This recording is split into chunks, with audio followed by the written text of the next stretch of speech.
Hello and welcome to another episode of Two Guys and a Chainsaw. I'm Todd. And I'm Craig. This week we decided to go request time. It's been a while since we've done a request. We filled up a whole month with Chucky stuff, and we had a tribute episode. Now we're going to go into 1986's Maximum Overdrive, chosen from a whole bunch of other movies our patrons could have chosen. Everyone seemed to be very excited about this, mostly because everybody knows what a train wreck this movie is, and I think they just wanted to hear us razz on it a whole bunch. Or maybe it's because they know that we are both huge Stephen King fans. We have talked about Stephen King a lot on this podcast. We've talked about it behind the scenes with our patrons. We've done mini-sodes where we've talked about what we're reading and things like that. So you and I, we've been reading Stephen King ever since we were kids.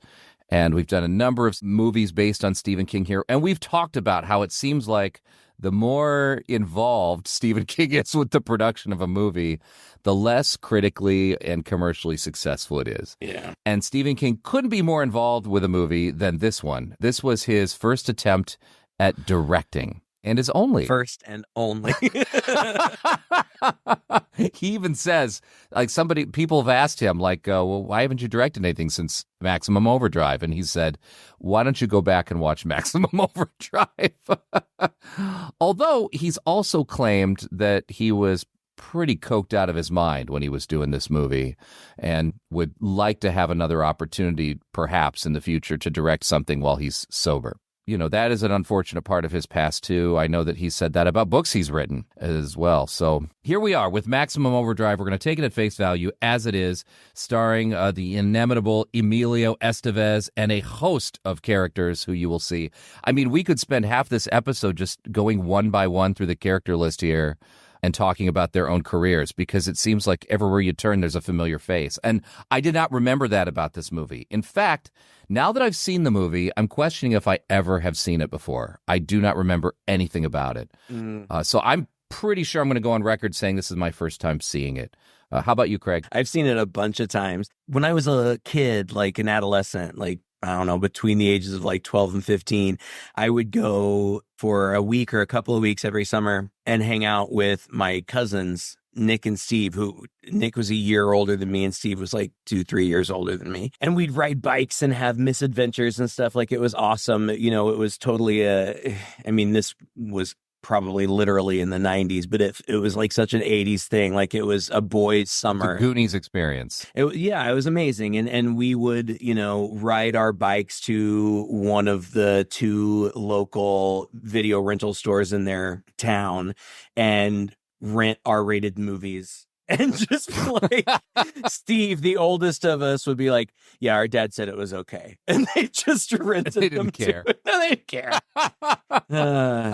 And so we watched a lot of horror movies, and this was one of them. And I don't remember, I remember very little about the movie from that time, except I remember that all of us thought that Yardley Smith was fucking hilarious.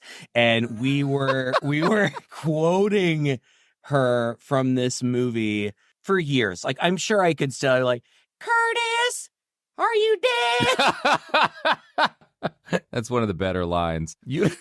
I can't do Yardley Smith. But if you're listening, you would recognize her voice because she's Lisa Simpson. And she is embarrassed about this movie. And I don't understand why, because I think she's hilarious. Really? She's my favorite thing about this movie. She could be. I didn't look it up before I put it on. I knew Emilio Estevez was in it. That's all I knew. And so when it came up and the credits were rolling and I was like, she is in this? I cannot wait, because she's actually been in a lot of stuff. Yeah. Besides this, The Simpsons is her day job, but sure, that's her bread and butter work, and she's been in over 700 episodes on that. I mean, she's one of the 6 luckiest actors in the world, basically, everybody on that show. This was actually one of her very first film roles. Yeah, it was and it wasn't but 3 years after this that she got The Simpsons, so she must be feeling pretty good about herself. Oh, I'm sure. She's doing very well for herself, I'm sure. I don't care, if she's embarrassed about it, whatever, that's fine. I wish she weren't, because right. I just laugh and laugh and laugh every time she's on screen. Honestly, I almost feel like she's one of the only ones who got the assignment. This is a goofy movie. It is a comedy, and it's supposed to be campy. It's clearly supposed to be campy. I know, but some of them, like Emilio Estevez, bless his heart, like...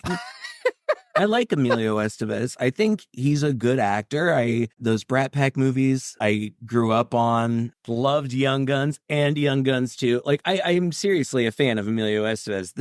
But he's doing fine.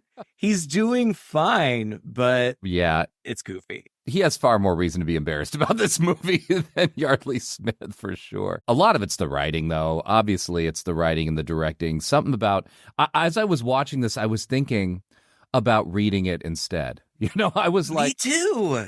Right? This is written like Stephen King writes. Like, it bounces... I was going to say the exact same thing. And that's why he's no good, I think, at writing for film, because he just doesn't get it. Like, he's just too good at what he does that translating that to a completely other medium, he can't do that conversion. The movie just bounces. It's almost like, I don't know why. Maybe it's because of the scene with the pop cans in it, but like I was thinking Tommyknockers. You know how Tommyknockers, the novel, bounces back and forth between all these different characters, some of whom never end up meeting up. In this movie, they don't all end up meeting up sometimes for a very, very long time. In a book, it's fine. In the movie, somehow it loses focus. It loses momentum, right? You have all these awesome scenes. Actually, I was really liking the first few scenes of the movie. And then there was another scene just like it. And then there was another scene just like it. And they're not really connected. And they're all like different people. And then it started to almost feel... okay, I get it. Let's move on to the real story. 20 minutes of the movie is setup of all of these disconnected, disparate scenes where on their own, they're pretty badass. Like a bunch of cars getting stuck on a bridge as it's being lifted up, and people sliding and falling and shit, and people are crashing through windows. I mean, it's gory. It's kind of nuts. That was kind of fun. The hilarious scene of the Little Leagues and the guy going to get himself a soda from the soda machine. And the first thing the machine does is shoot a pop can out into his nuts. Yeah. Stephen King, like in his novels, he does so much world building, and he has time to do that in a novel. Yeah. And he's talked about this. He's like, that's why he forces himself to continue to write short stories and to publish short story collections, because it forces him to limit himself in scope and time. But he has said, in novels, I can do whatever I want. I can write 1,000 pages. I can do whatever I want. And he does. And he takes the time. And you get to know, usually...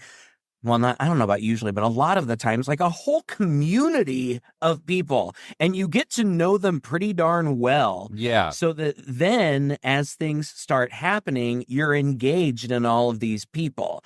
He's got some interesting characters in this movie. Like, I think this could have been a decent Stephen King novel. Right. But the characters are so silly and one note.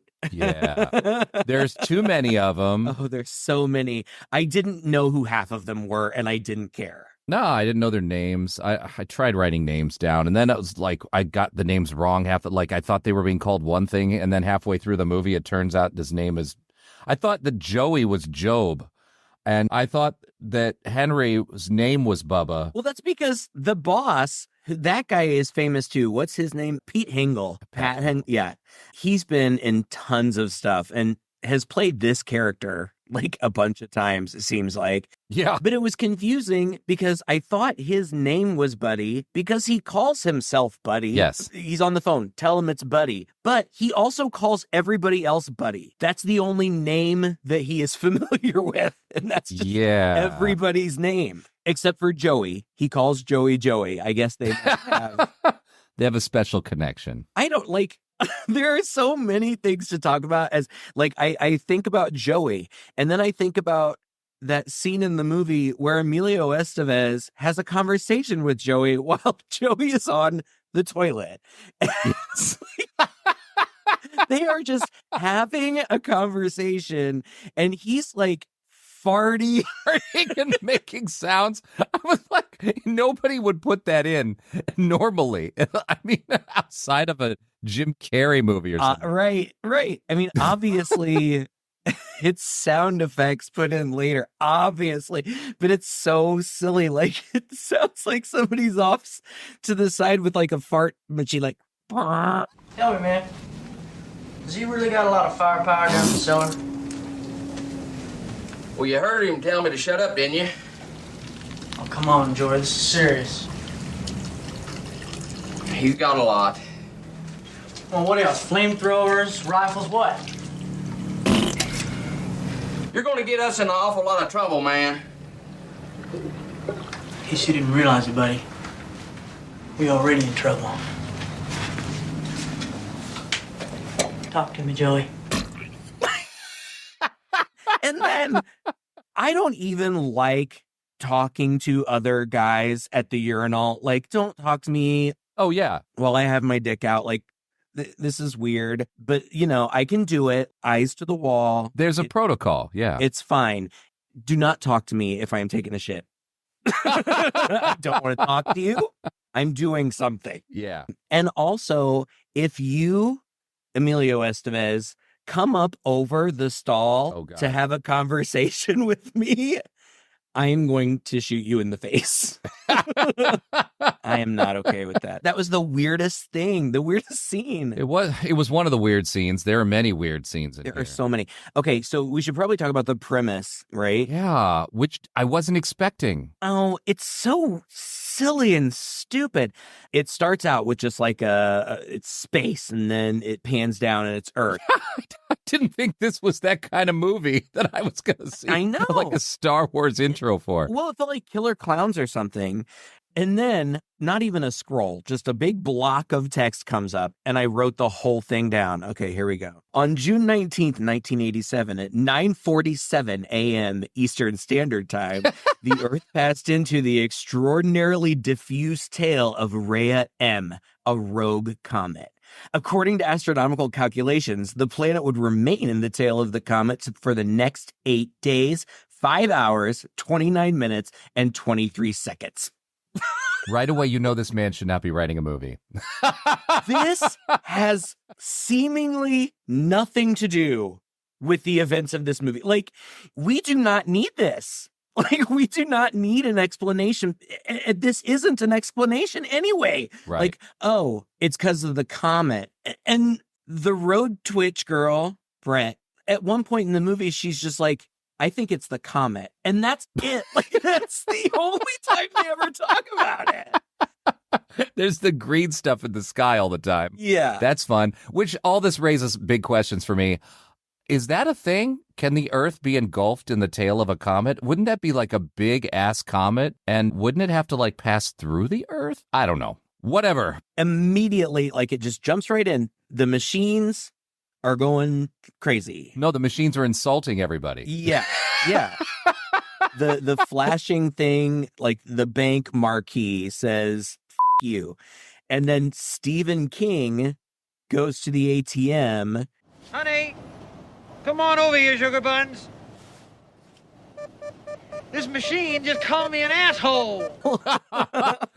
Which is a very Stephen King role, and I was really happy to see his cameo right off the bat.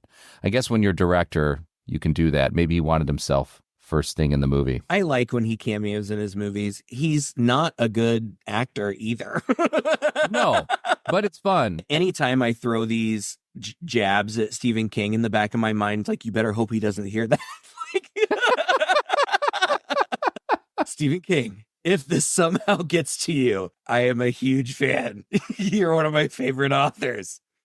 Let's just leave it at that. I'd like to think that Stephen King has a good sense of humor about himself when it comes to this kind of thing. That I'm sure he does. He's a smart guy. At least he does a little more than like, I can't believe I'm mentioning that in the same sentence, but like Alfred Hitchcock, he didn't even talk in his cameos. He just sort of walked by the screen. Stephen King throws himself out there. He's funny. I say he's not a great actor. So what? Who cares? It's little cameos. And goofy roles sometimes. Yeah, cool. He's funny. He was funny in Creepshow in that silly segment where he's covered in grass and stuff. I like that. I liked his cameo in It. It's just fun when he pops up. Like, I see you. One of the other things I really liked about this was what came up that AC/DC was doing the music for the film.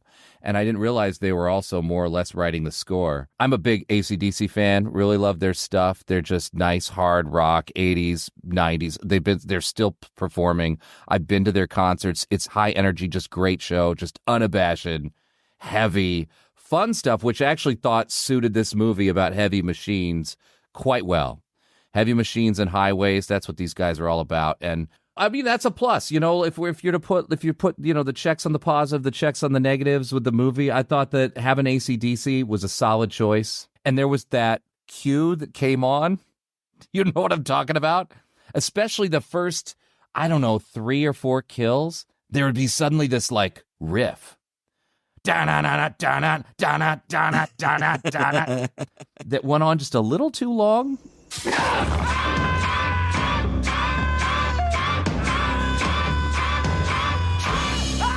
And after it happened the third time at the third kill, I was actually chuckling. I thought, is this a joke? Because it's starting to sound really cheesy and silly. I don't know. I don't know if I noticed that, but I really did enjoy their music. I haven't been a huge fan of theirs. Like, I know their most famous songs, but hearing their music in the background of this the whole time, I was like, I dig them. Like, this is good. Yeah. I could listen to this. They, you know, Stephen King was a big fan of theirs. He crossed paths with them and said, would you guys do this movie with me? He convinced them by singing one of their less popular songs, start to finish.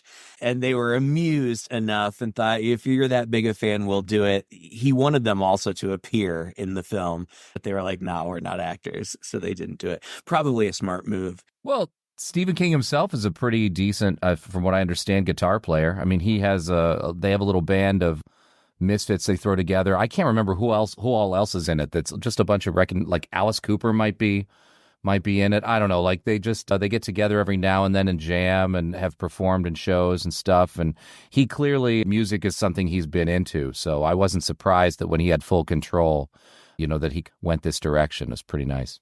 I liked the score a lot. I liked the music. I think that's one of the best things about the movie. Honestly, like you said in the beginning, pretty much everybody acknowledges that it's garbage. And when we decided to do it again, I mean, you put it, I know that people have talked about it on our boards and stuff, but you put it on the request poll with our patrons. And I was like, oh. But they picked it and I was like, all right, it's fine. It'll be fun to talk about because it's so bad. Mm-hmm. And then I watched it again. I'm like, it's not that bad. Why are we so hard on it? As far as 80s movies go, yeah, it's really goofy, but lots of movies in the 80s were goofy. Yeah. I mean, it's silly, but it's fine. It's a mix of intentionally comic and unintentionally comic. It's hard to take it too seriously because, number one, what you just said, the 80s was kind of a time for tough guy machismo, goofiness, and cheese, and some, you know, things were just a little sometimes overly dramatic and kind of silly. Not realistic, but in fun ways. On the other hand, I don't think he himself was trying to make a serious horror film with this either. I mean, it's pretty obvious. There's a lot of intentional humor in here. There's a lot of jokiness. And part of the problem with it is just tonally, it's kind of hard to tell when it's doing one thing and when it's doing another thing. And I think that's what people like to laugh at so much about it. That, and some of these performances are ridiculous. Some of these characters are kind of silly. Some of these scenes are bizarre. But God, man, some of this action is fantastic. Yeah. And the sound, I read in the trivia, or maybe it was on Wikipedia, that one of the people involved in the production said that King would drive to the set in the mornings in his motorcycle down the highway intentionally so that he could get up close to these trucks and sort of hear what they sound like and feel their danger, just to get that in him. And I think he translated that really well to the screen. I'm watching this movie and I'm just, it's like I can smell the diesel and the smoke. I'm feeling hot, you know, like I'm behind everybody's sweating. Everything's kind of dirty, just like trucks are, you know, and they're big and there's metal, and with that score behind it and the rumbling and belching smoke and the destruction. I mean, at one point, this movie just becomes one big demolition derby. Yeah, like that was real visceral, and that I thought was well done. Well, I know. Well, I mean, what it comes down to, basically, we focus around this group of people at a truck stop, kind of out in the desert in the middle of nowhere. And when the machines go nuts, the big trucks all around come alive. It's kind of gradual at first, like one or two randomly. And when I say come alive, I just mean like automate themselves, like they're self-controlled or whatever. And they like charge at a couple of people, but everybody's like, what's going on? That's weird. That's part of what's kind of silly about this movie is nobody seems to react in the way that they should be reacting. A lot of it is them just sitting around going, well, I hope this dies down soon. They're just like playing cards and shit. Like nobody's making plans of how to escape this truck stop that they're trapped in and whatnot. But it's not just the trucks, right? It's supposed to be all the machines. And that's also where it gets a little weird and silly, because there's one point at which this kid is riding his bike down the street and the sprinklers are coming on and off. Okay, I don't know if everybody understands how sprinklers work. I don't. They're not electrical. It's just water pressure. When the water's on and it goes through the sprinkler, the water pressure makes the jets shoot up. And even that little motion that they have is just clever gears inside there that make it go back and forth. They're not really machines in the sense. It's almost like having that kid's bicycle have a life of its own. Right. It's not electrical, mechanical kind of machine. I'm less bothered by that than I am that some machines are sentient and can kill you. Like blow dryers. A blow dryer killed a woman. What? How did that happen? No, please stop blowing at my face. I know. It looks as though she was strangled with the cord. Like a machine can't do that. That doesn't make sense. Whip its cord around somehow. No, because it's not like they're ghosts. Yes. I guess maybe there are invisible aliens controlling. I don't know. I don't understand. But I also don't understand why some of them, because like the newlyweds, God, I love the newlyweds so much. Oh, yeah. But they drive around in their car. They're getting chased by other cars. Why is their car not? Their car's on the good side or something. Yeah, I don't know. I don't know. But you're right. It's not just because like a turkey carving knife cuts up Wanda June, the waitress, who is hilarious. And I can't wait to talk about her. And then there's an arcade and everything starts going nuts. Like the coin machine is like shooting out money and the cigarette machine is shooting out money. And there's this guy in there like collecting all of it. And he's all proud of that himself. guy, Giancarlo Esposito. Oh, I don't know who that is. Gus Fring.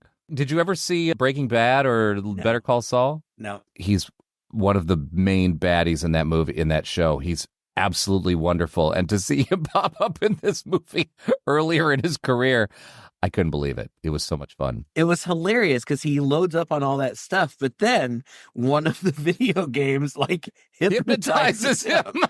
Like it knows what to do. And then as he gets close and he puts his hand on it, it electrocutes him. Yeah. Oh, hilarious. God. So there's that. But then the trucks, the gas pumps, I don't know. Like anything, I guess, can be self-automated, but not everything is all the time. Yeah. And it's very unclear. Like, I want to jump ahead to the end because at the end, there's another super long big chunk of text that tells you that a Russian weather satellite shot down or blew up an alien spacecraft.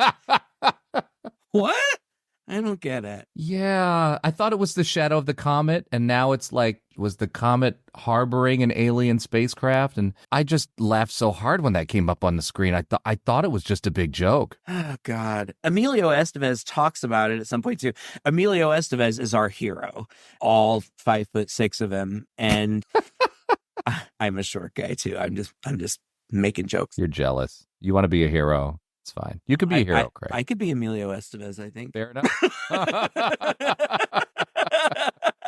But he works as a cook at this truck stop, and his boss, whatever his name is, the fat old guy, Hendershot, right? is an asshole just all around. Like, he's just the asshole. That's it. Just anticipate anything that he's going to say is going to be a douchebag something. He only hires people on parole, people on probation, so that he can like abuse them and make them work overtime for free because either you're with me or you're with the state or so stupid. Why do I care? Why am I explaining all this? It doesn't matter. I don't know. I was wondering that myself. I know, it doesn't matter. But so he's that guy, and then there's a bunch of other guys. There's too many guys. There's just too many people here. Yeah, and then so the trucks start driving around. That you said something about the baseball game that you talked about.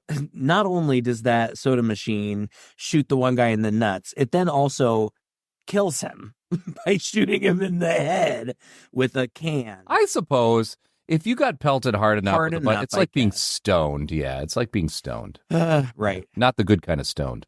Right. It took me a second. But the other thing that I love about, and this is also something that I vividly remember from my childhood viewing of this, was out of nowhere onto the baseball field comes a steamroller. That was fantastic because, there's always a steamroller nearby. And it rolls over a kid. Oh, my God. How bold was that? I was not expecting that when that happened. And it was a bit graphic. I mean, you kind of see his head go under there. You don't see any blood. Apparently, in the original production of this movie, they had a big bag full of blood. And it even kind of exploded a little prematurely to the point where it looked like the kid's head had exploded. Stephen King loved the effect, but the MPAA was like, yeah, cut that out. Too much. I so vividly remember this image of a kid getting run over by a steamroller. It's horrifying. And then there's like a Bible salesman and this female hitchhiker, this lady, Brett. She's played by Laura Harrington. I'm like, I recognize her. And it took me a second to place her. But as soon as I went to her IMDb page, her IMDb profile picture is a still of her from a movie that we've done. I think, have we done The Devil's Advocate? Yep. She was Craig T. Nelson's secretary/mistress. And that's what I knew her from. She's been in a bunch of other stuff too. She hasn't acted, I don't think, since like 1999 or something. But anyway, so she's like, I don't know, supposed to be, I guess, the badass girl. It's so convoluted. Kind of, but not really. It's convoluted and stupid. Like, she and Estevez eventually hook up. Like, they're immediately drawn to each other. And again, it's like, over the course of a book, this would make sense. But in this movie, it's over the course of like 5 minutes that they meet, they hug, they fuck, and then they're a couple. Yeah. And they're in love. And they're having deep conversations with each other out of the blue. Yeah, it's very jarring, and it doesn't really play well. They're calling each other babe and like giving each other like kisses on the lips, like, bye. Like, what are you talking about? You just met. And these also are not set up to be the kinds of people that would be lovey-dovey like that. He's kind of supposed to be this hard-assed ex-con. But he's not. Most of the movie, he just kind of stares off into space and grunts a lot and looks pensive. But he's smart. He's self-deprecating, but he's smart, and he's a hero. Oh. She keeps telling him that over and over again. You're a hero. She has to keep feeding this guy's ego. I'll tell you one thing. What's that? You sure make love like a hero. She says that. That's a line in the movie. It's true.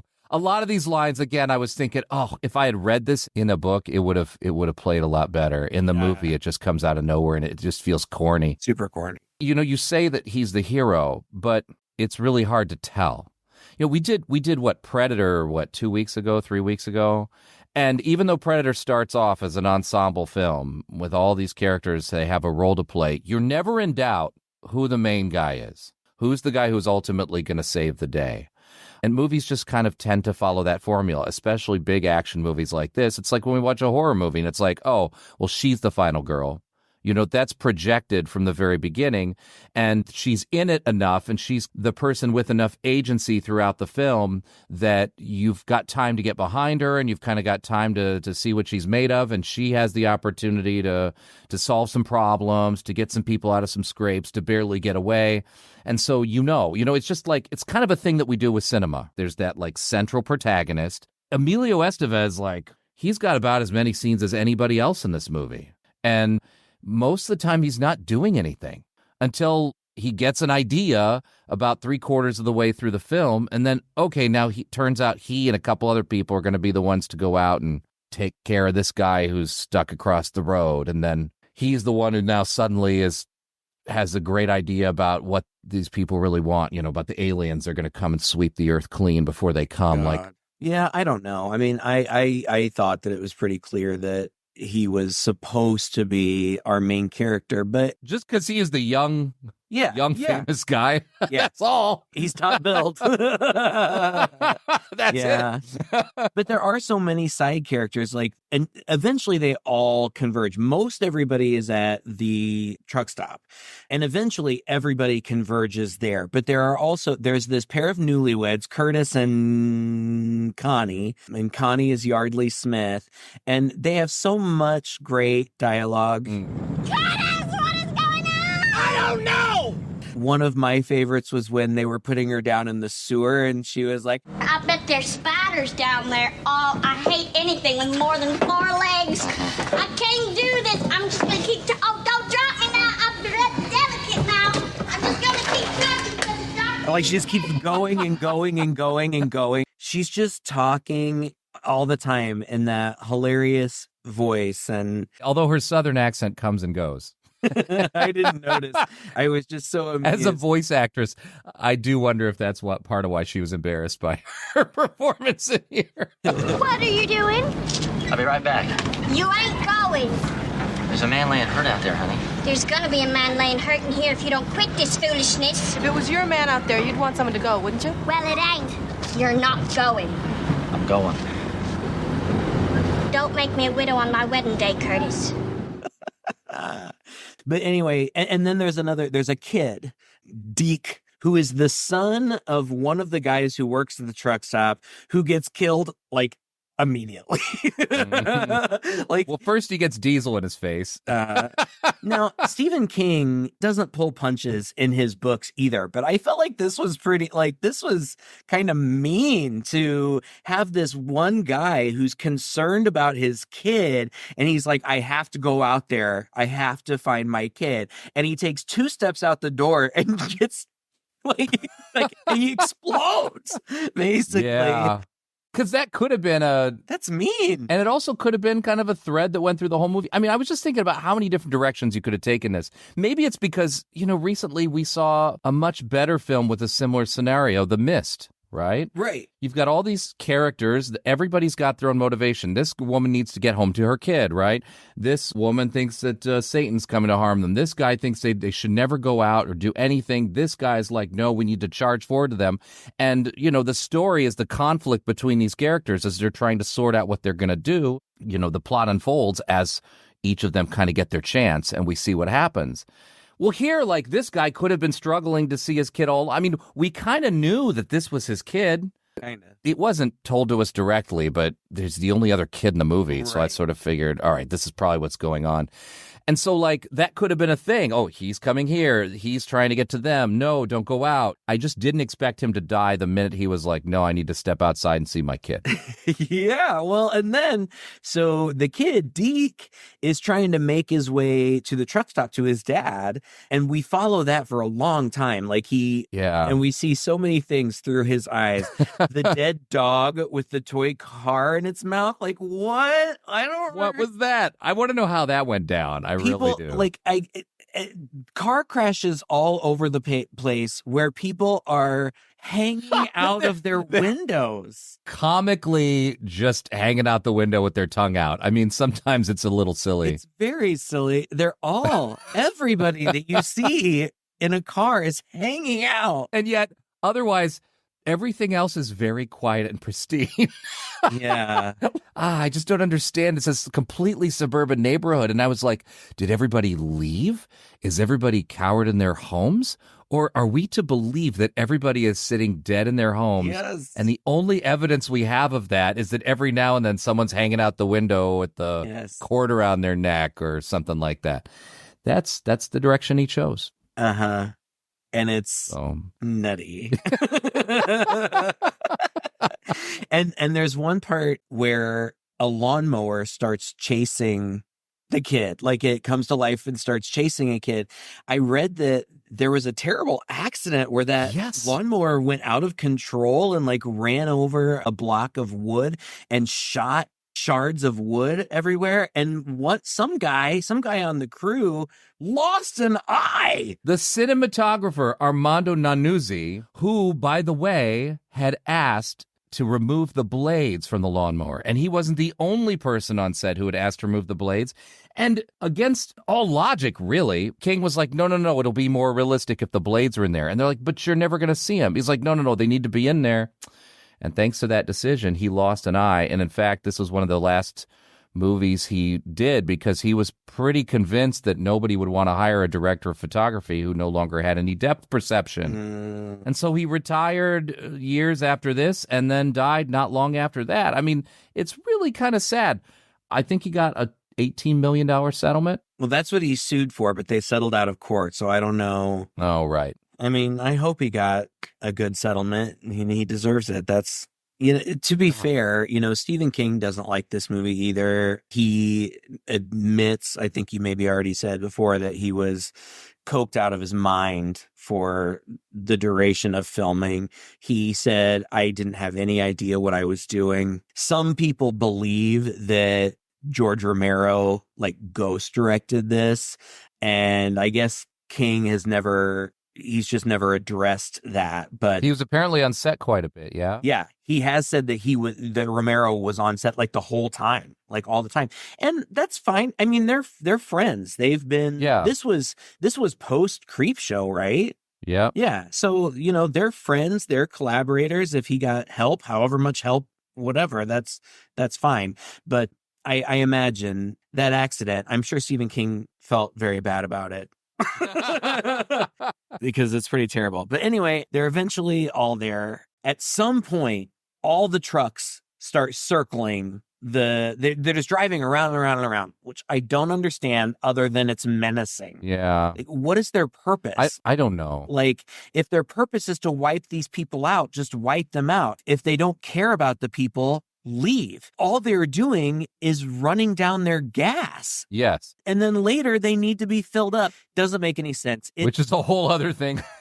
It is menacing, and I appreciate that. It's also kind of ironic that we haven't mentioned that the iconic image from this movie is one of the trucks is a truck for a toy company, and it has a huge green goblin face on the front.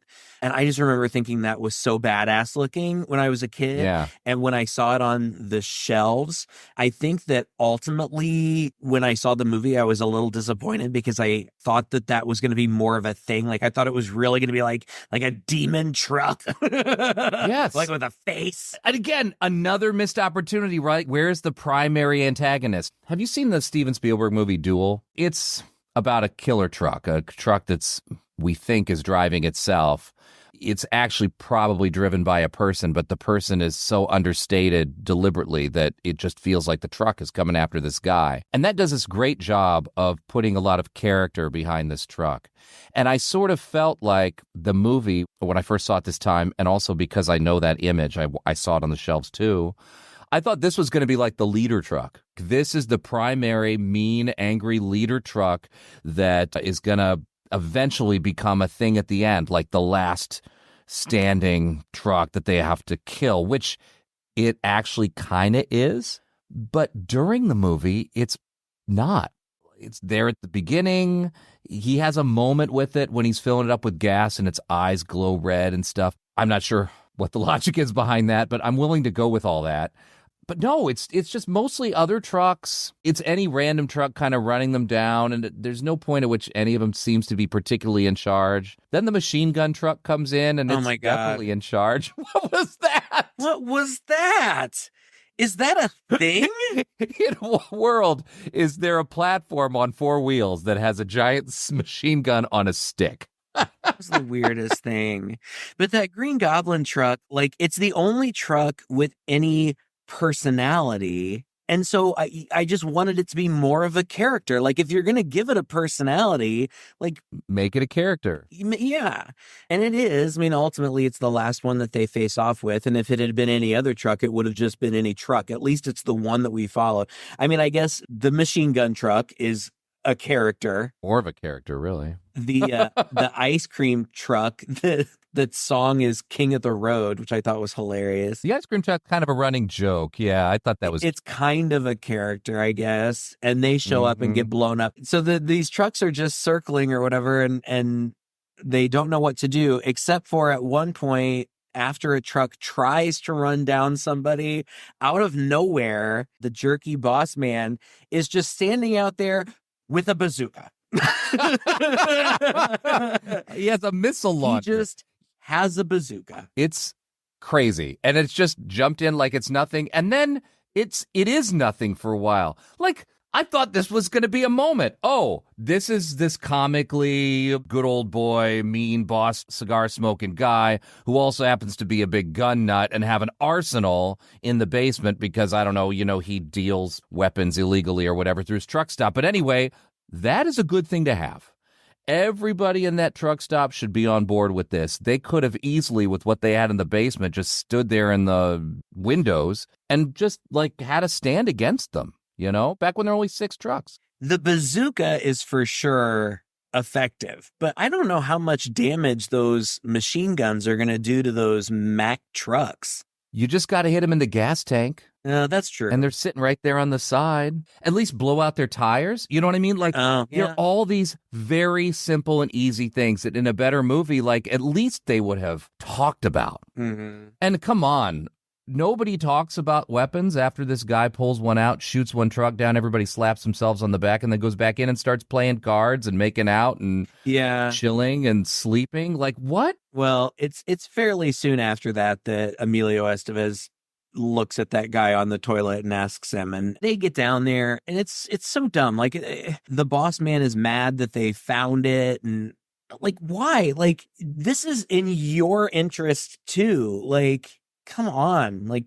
I'm sure they'll give them back when you're done. I don't know. It's just so dumb. Is your life more important? It's fake drama. It is fake drama. It's a lot of really weird little fake drama scenes, right? And then that machine gun shows up out of nowhere. Everybody is there by this time. The newlywed, the kid, all of them are there. The highway, there's a line of trucks trying to get there. And then all of a sudden, the machine gun truck starts talking to them in Morse code. I was like, okay.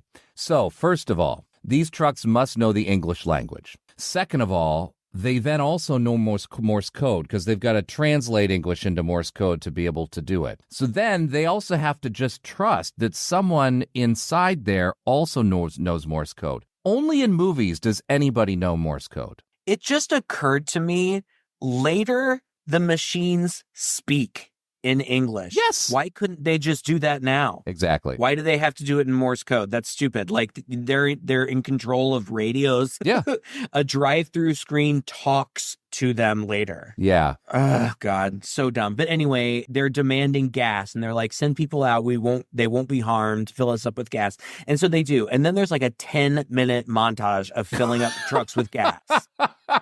Which is so not in their interest. Oh my God. And which is also apparently the most exhausting task one could ever do. Because Emilio Estevez is practically about to fall unconscious on his feet. He's like, oh, I'm so exhausted. I know. Dude, you're pumping gas. I get it. It's hot. I was thinking as this was going on, I was like, well, their gas is going to run out before they do this. And then I was thinking, unless somebody drives a gas tanker in there, and then that actually happens.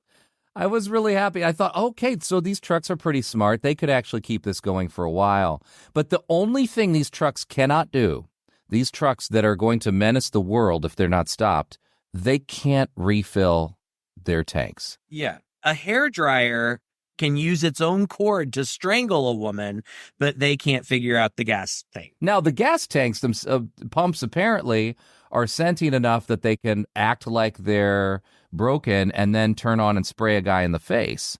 Yeah. But not sentient enough to fill up their machine friends. Right. So they fill it up, that long montage of them filling up. And they do, like you said, they do run out and then they have to refill with the gas truck or whatever. And then I don't know what end game is. There's a lot of going places via like underground sewage pipes and drainage pipes. Yeah. There's a drain pipe that goes under the road, but then there's also like in their shower facility, there's a drainage pipe. I think they're two separate pipes, but they both end up in the same place.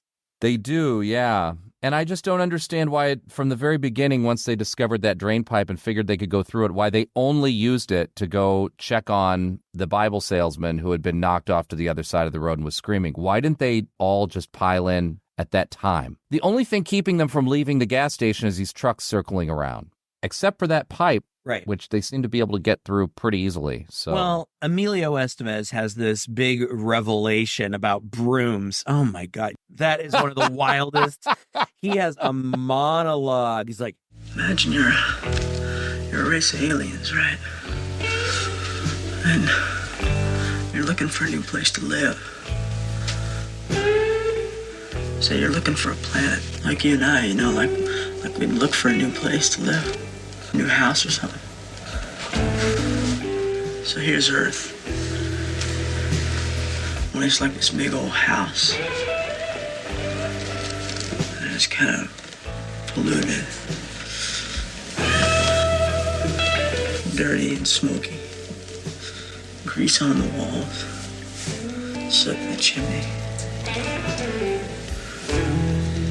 And they send in their interstellar house cleaners. Send in their broom.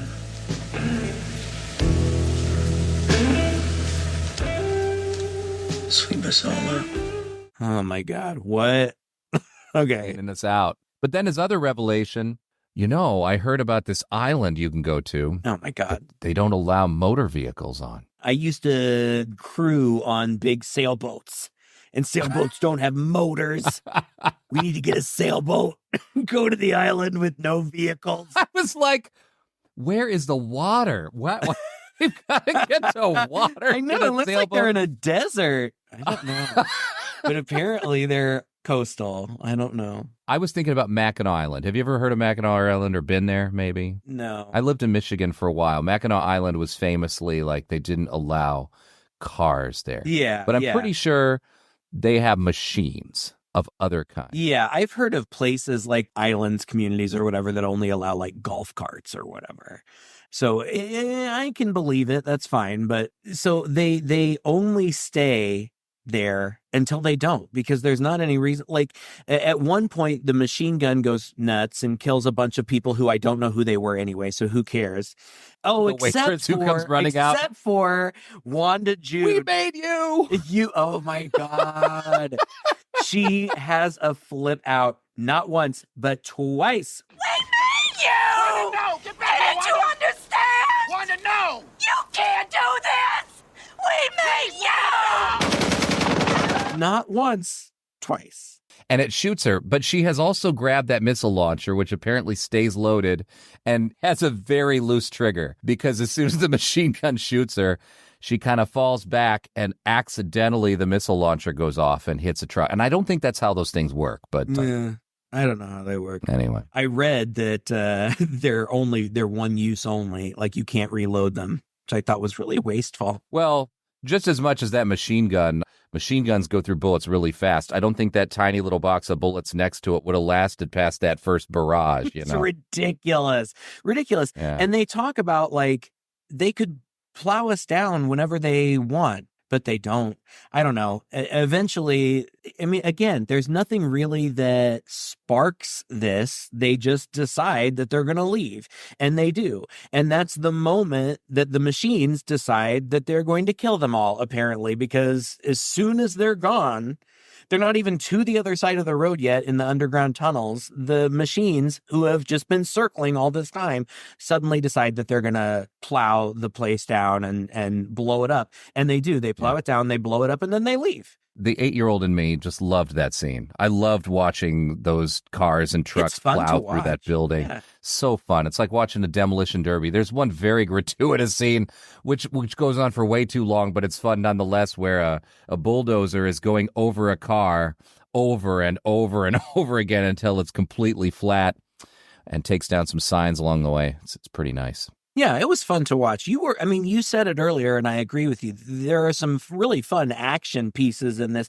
And even just seeing those big trucks driving, that big fast circle, that's cool. Yeah. Like, I like big trucks. That's cool. But they get out. This movie is too long. At this point, I'm like, okay, you're out of, let's just wrap it up. Can it be Wrap done? it up. Give us some words on the screen. They go down the street, they make it out fine, and then... But it takes them a while to get to the marina. It's boring. Nothing really happens. Like they do, stop at like a fast food place, and the order screen is like, humans here.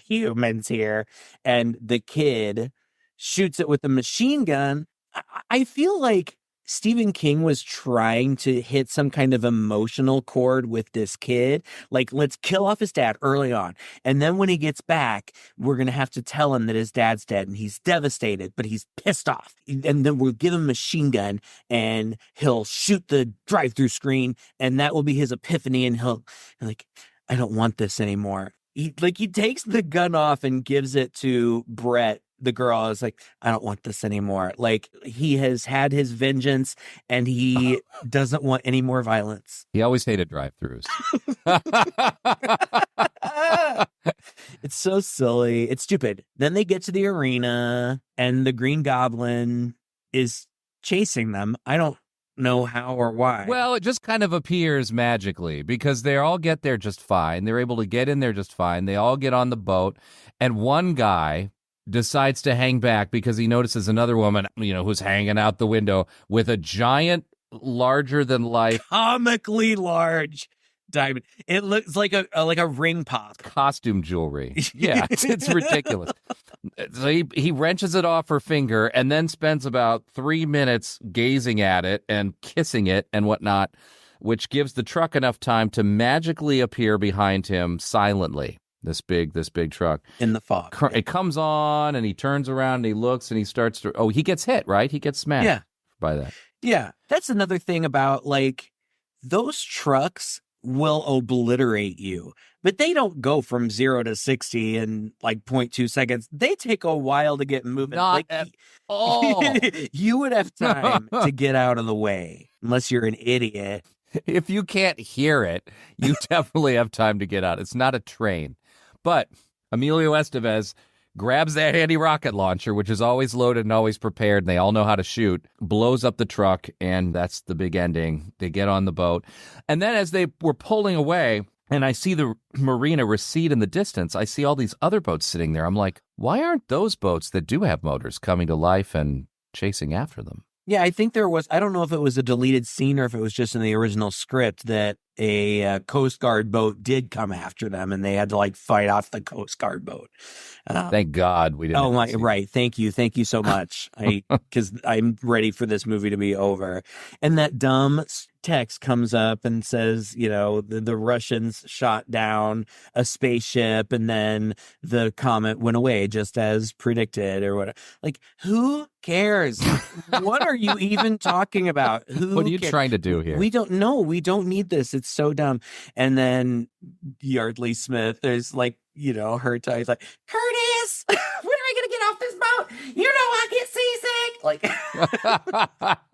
oh God. I was genuinely amused. I was so glad. They were so silly.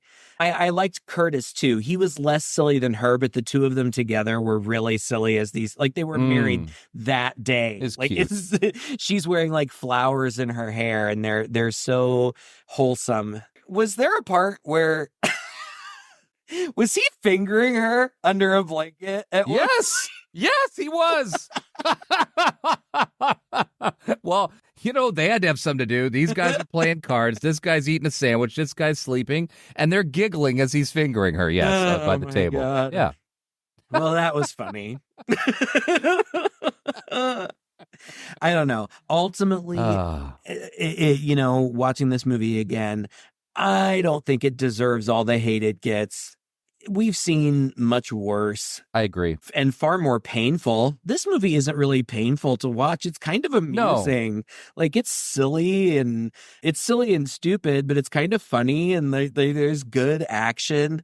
I don't hate it. I'm not even mad that I paid $5 to buy it so that we can watch it for this. It's a perfect, no, it's so bad it's good movie, really. I mean, look, it's not always engaging because sometimes it's mind-numbing. Like, I don't want to see these two having their conversation. I don't want to see these two having a moment. None of it's ringing true, and so it's boring. And, there's a scene where it just kind of pans through, and all these characters who we don't care about are sitting and playing cards, and these two are having some cute little conversation, and the waitress is half drunk and bitching about her life. And again, like, there was a movie called The Mist, also based on a Stephen King story, but not directed by him and not written by him, that does this a whole lot better. And it's engaging from beginning to end. This is engaging, I think, when the trucks start coming in and blowing shit up. Yeah. But yeah, no, I'm also not mad I saw it. I don't think it's that bad. I think just people expect, because we all have high expectations of Stephen King, right? Stephen King, he directed it, he wrote it, it's supposed to be great, and it's sort of, by his standards, laughably disappointing. One thing that I forgot, most of the things about this movie I knew, but doing research this time, you alluded to it, but we didn't really talk about it. There's a huge action piece at the beginning where there are all these cars on a drawbridge, and the drawbridge goes up with all these cars on it.